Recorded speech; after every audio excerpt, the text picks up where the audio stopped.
dan berbuah kebudayaan baik di masa lalu ataupun masa sekarang.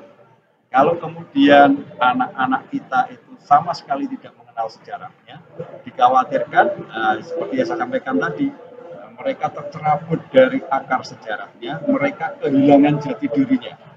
Itu yang dikhawatirkan, sehingga nilai-nilai yang nilai-nilai positif yang sebenarnya.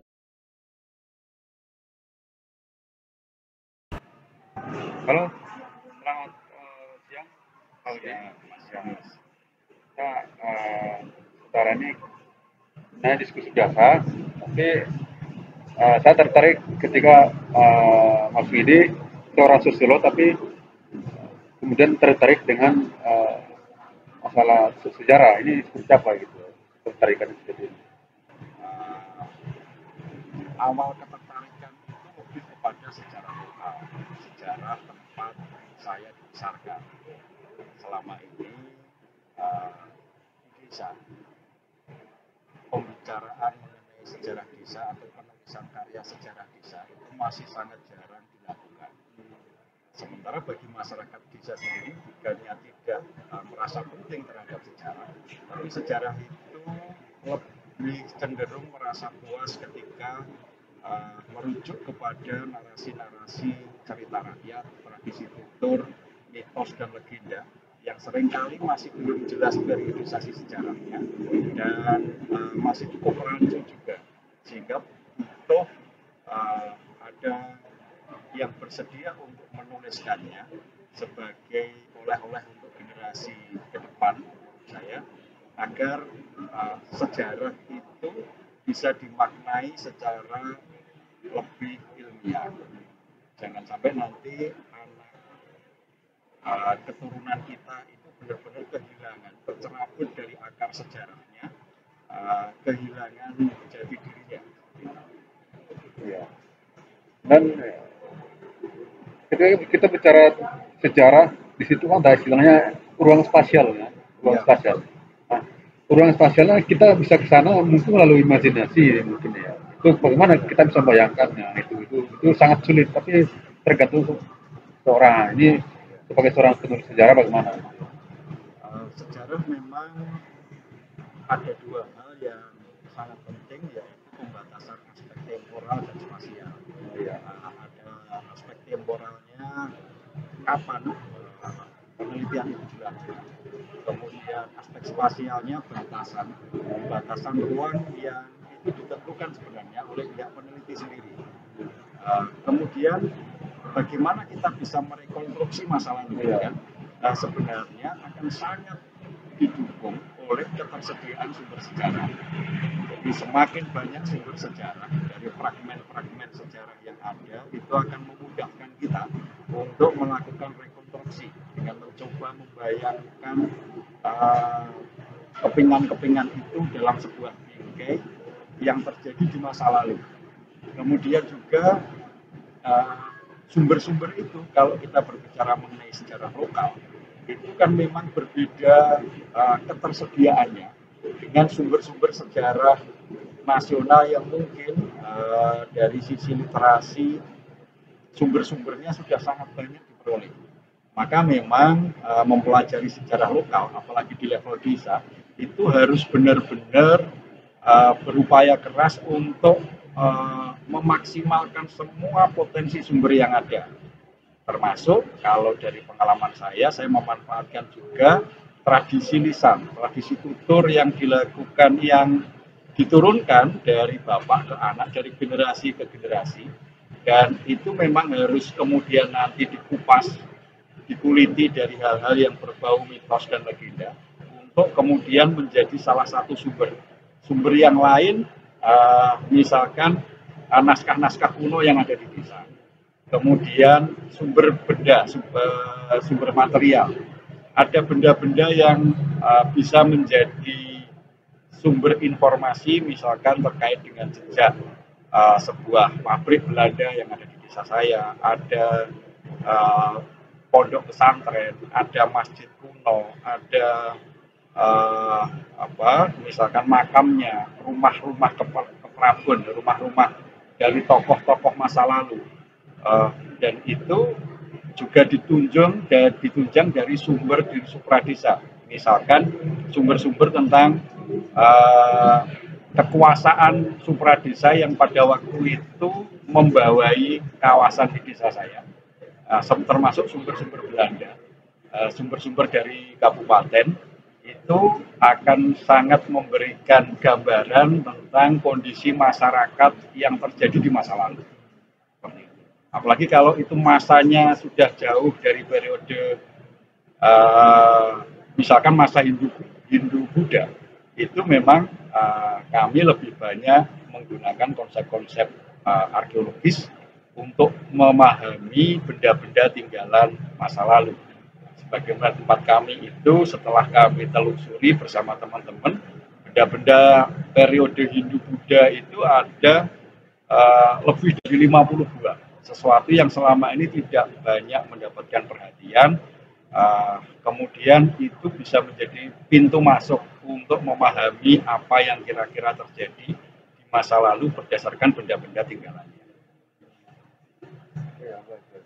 Ini tadi ada benda-benda gitu kan, karena benda-benda kayak masjid, ada semacam batu, ada beberapa. Kira-kira kita merujuk pada sumber itu kan sumber menjadi kelangkaan atau tidak penting itu ya. Ya. Nah, sumber apa saja yang menjadi hal yang paling penting ya selain tadi menyebutkan mungkin juga tadi ada tersinggung terkait dengan sumber itu kita bisa dapatkan baik itu di internet ataupun langsung di lapangannya. Nah, kedua kedua bagian bagaimana? Ada yang sumber kita yang didapat dari internet dengan yang di lapangan. Kita bandingkan lebih akurat yang seperti apa ini?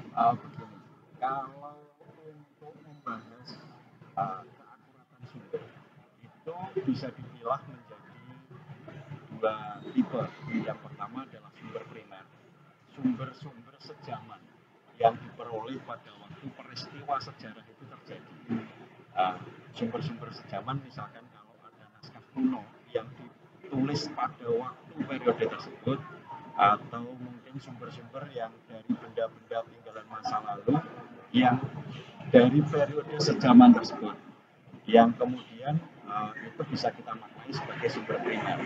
Sementara sumber pendukungnya, sumber sekunder adalah sumber-sumber dari periode yang tidak sejaman terutama, atau dari penelitian-penelitian sejarah terkait sebuah peristiwa sejarah tertentu di mana kita tidak langsung terlibat sebagai penelitinya dan kita hanya mengambil informasi yang diperoleh dari sumber literatur itu untuk kepentingan mendukung pembahasan atau rekonstruksi sejarah yang dilakukan dalam penelitian kita. Misalkan saya banyak mengambil juga sumber-sumber literatur itu dari arsip-arsip kolonial Belanda. Sekarang ini melalui internet kita bisa membuka, mendapatkan sumber-sumber itu dari banyak sumber, lembaga-lembaga misalkan Universitas Leiden, sumber-sumber digital yang bisa kita akses. Itu yang memudahkan kita untuk mencari sumber di masa ini. Di masa lalu mungkin para sejarawan itu mau untuk mendapatkan sumber itu harus datang ke Belanda. Sekarang cukup dengan mempergunakan arsip digital itu kita bisa mendapatkan banyak sumber berharga. Meskipun memang ada beberapa juga sumber yang tidak bisa langsung diakses. Tapi sumber yang sudah terbuka itu sudah sangat banyak. Termasuk ketika saya mempelajari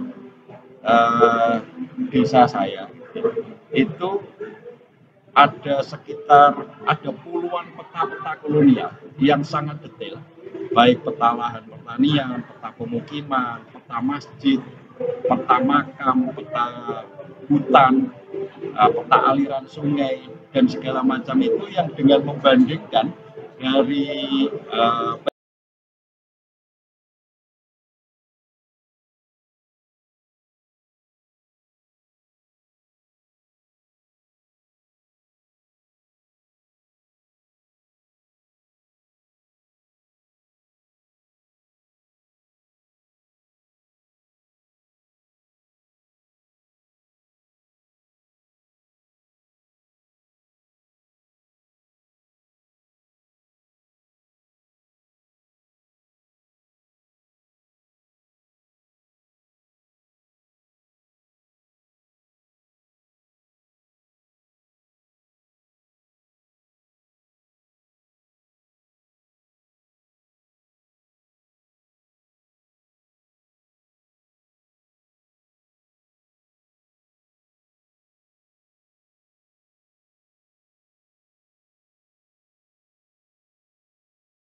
pentingnya aktualisasi atau mungkin penyadaran diri ya, atau ini istilahnya mengenal diri. Dimulai dari sejarah.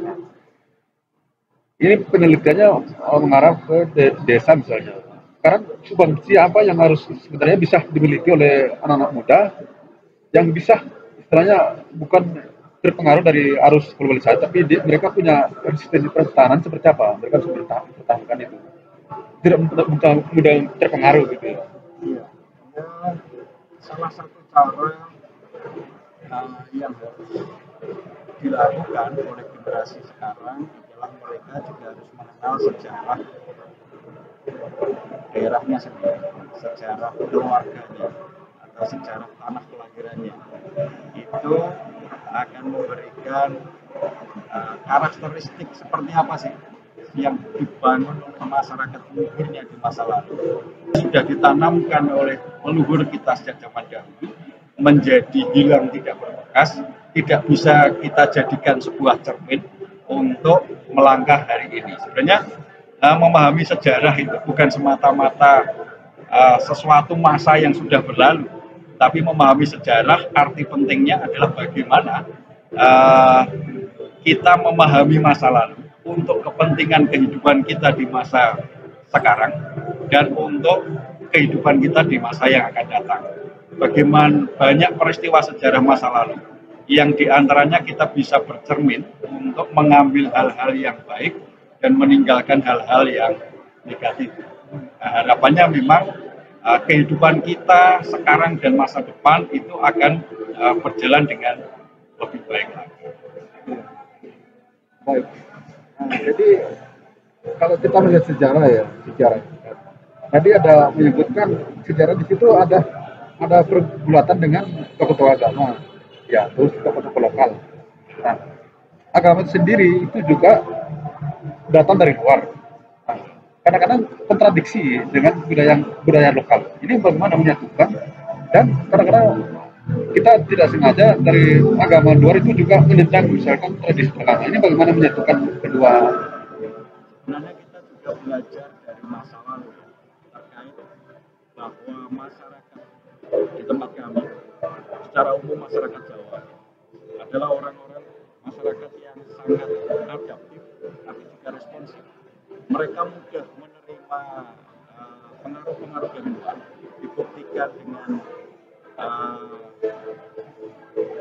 pengaruh India pernah masuk lewat agama Hindu-Buddha, ya. Kemudian ada pengaruh Islam dari Arab masuk, diterima juga di Jawa.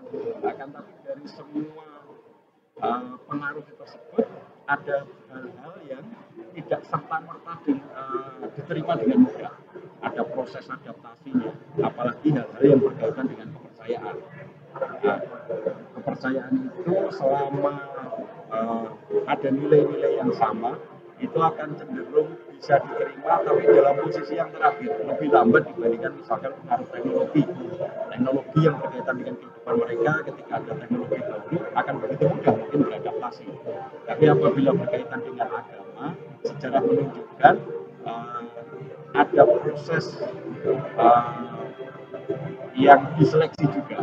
Sebagai contoh misalkan tradisi-tradisi megalitik dari masa prasejarah itu pun sampai sekarang masih menunjukkan jejaknya di masyarakat kita. Itu menunjukkan bahwa hal-hal yang terkait dengan kepercayaan itu membutuhkan waktu yang lebih panjang untuk membekas di masyarakatnya, dan semestinya juga pada waktu dulu diterima pun itu yang terkait dengan kepercayaan itu lebih susah untuk bisa masuk. Kalau sudah masuk itu pasti juga mengikuti tradisi setempat. Misalkan kita melihat kisah tentang Sunan Kalijogo yang berupaya melakukan syiar Islam dengan menggunakan wayang, menggunakan tradisi lokal untuk bisa memasukkan nilai-nilai Islam di dalam masyarakat, dan itu adalah bukti bahwa ada akulturasi budaya juga yang dipergunakan sebagai salah satu strategi dakwah dan yang digunakan. Misalkan begini, ada banyak tempat makam-makam tokoh-tokoh Islam yang berada di puncak-puncak gunung. Di dalam tradisi Hindu, gunung seringkali dianggap sebagai tempat bersemayamnya dewa. Bahkan tradisi punden berunda itu berlatar jauh ke belakang di periode prasejarah. Nah, dan bahkan dalam ajaran agama Islam sendiri, setahu saya, maaf kalau salah, memang tidak ada kewajiban memakamkan di puncak gunung. Sehingga ketika tradisi seperti itu, sebagaimana di tempat kami itu masih ada sebuah bukit yang di puncaknya itu adalah makam, itu menunjukkan juga tradisi-tradisi yang berkaitan dengan sisi religi itu masih ada benang merahnya dari periode yang jauh lebih lama sampai dengan sekarang. Gitu sih. Iya, tadi ada kata yang sangat menarik. Istilahnya apa ya? Aktualisasi diri atau misalnya apa tadi ada bahasa maksud jati diri. Nah, jati diri ini seperti apa nih? Yang lebih konkretnya seperti apa? Begini, saya memahaminya sebagai sebuah karakteristik khas, buah dari sebuah perkembangan masyarakat berupa tata nilai norma yang berkembang di dalam masyarakat yang membedakan antara sebuah masyarakat satu dengan masyarakat yang lain. Itulah ciri-ciri khas dalam seperangkat nilai norma dan membentuk sebuah identitas sosial yang berbeda dengan masyarakat yang lain. Itu yang saya maknai sebagai jati diri. Oh iya, baik. Jadi sekarang tadi kita bicara data, bagaimana kita masuk. Nah, sekarang mungkin kita menyinggung lebih ke teoritis ya atau metodologi. Nah ini dari segi pengalaman bagaimana mendekati sebuah pengkajian sejarah itu mendekati dengan apa? Metode seperti apa? Lalu teori seperti apa? Apakah teori sejarah memang ada atau memang ada interdisipliner itu? Ya, sekarang ini memang ada kecenderungan bahwa teori-teori sosial itu bergabung, memberikan sebuah kajian yang jauh lebih luas dan mendalam dengan bergabungnya berbagai pendekatan ilmu sosial. Kemudian kalau sejarah dalam penelitian yang saya lakukan sudah barang tentu lebih merujuk kepada metode sejarahnya. Jadi memang harus mengikuti kaidah-kaidah penelitian sejarah mulai dari pengumpulan sumber sampai nanti kemudian penulisannya. Akan tetapi ketika kita membahas terkait dengan interpretasi sejarah, upaya untuk melakukan rekonstruksi masa lalu, itu seringkali juga dibutuhkan konsep-konsep dari ilmu sosial lain untuk memberikan pemahaman yang lebih luas, yang lebih dalam, untuk dapat merekonstruksi sejarah itu dengan lebih bagus, lebih mendalam menurut saya. Jadi itulah pentingnya juga kita menggunakan pendekatan ilmu sosial yang lain. Kebetulan saya pernah belajar sosiologi, ya konsep-konsep sosiologi pun seringkali kita gunakan juga untuk memahami masyarakat masa lalu. Karena sebenarnya sosiologi dan sejarah itu terdapat benang merah yang cukup erat ya, terkait bahwa objek kajiannya adalah sama-sama meneliti tentang manusia dan masyarakatnya. Mungkin kalau kita melihat bahwa sosiologi lahir misalkan dampak dari revolusi industri di Perancis, sesuatu yang sudah berjalan ratusan tahun yang lalu. Nah, ketika didekati dengan ilmu sejarah, sebenarnya itu kan juga sudah menjadi bahan kajian juga dari ilmu sejarah. Apa yang terjadi di masa yang lalu, ketika itu sama-sama membahas sejarah, sebenarnya ada kedekatan yang sangat erat di situ. Sehingga saya secara pribadi juga merasa ketika dulu pernah belajar sosiologi, dan ketika sekarang tertarik untuk mencoba mengangkat sejarah lokal, itu konsep-konsep yang dulu pernah saya pelajari itu sangat mendukung upaya untuk merekonstruksi masa lalu. Baik. Jadi tadi dari berbagai perbincangan saya menangkap cuma satu kata. Tujuannya cuma jati diri itu ya, jati diri. Atau Sebenarnya juga begini, ya memang poin pentingnya adalah saya merasa jangan sampai generasi kita dan generasi anak-anak kita memang kehilangan sejarah gitu. Mereka sudah tidak lagi mengenal sejarahnya, yang otomatis itu bisa dimaknai kehilangan jati dirinya. Nah, sementara apa yang kita pelajari dengan sejarah, apa yang sudah pernah terjadi di masa lalu, ketika kita memahaminya sekarang, itu sebenarnya yang saya maknai adalah bahwa ternyata dengan memahami sejarah masa lalu, saya mendapatkan banyak sekali pembelajaran hal-hal yang baru. Sama juga ketika kita mempelajari masa sekarang. Kan, ketika sosiologi lebih banyak membahas secara sinkronis, kemudian sejarah membahas secara diakronis, kronologis peristiwa dari masa lalu dan sekarang. Itu hal-hal yang kita pelajari dari masa lalu itu sangat berguna, bahkan sebagai sesuatu yang baru bagi saya.